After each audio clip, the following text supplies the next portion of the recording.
தேடும் இரவிலே நல்ல பாட்டை கொள்றாளே.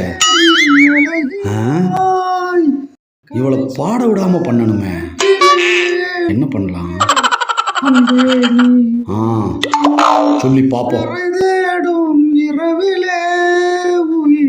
டார்லிங், இந்த பாட்டை பாடாத. ஏங்க பாடாதன்னா பாடாத. அதே ஏன் பாடக்கூடாது? டார்லிங், இந்த பாட்டை எடுத்த டைரக்டர் ஒய்ஃபை பிரிஞ்சுட்டாரு. இந்த பாட்டில் நடித்த ஹீரோவும் ஒய்ஃபை பிரிஞ்சுட்டாரு. இந்த பாட்டோட மியூசிக் டைரக்டரும் சிங்கரும் பிரிஞ்சுட்டாங்க. அதான் சொன்னேன். ஓ, அது மாதிரி நம்மளும் பிரிஞ்சிருவோம்னு நினைக்கிறீங்களா? ஏங்க லூசாங்க நீங்க.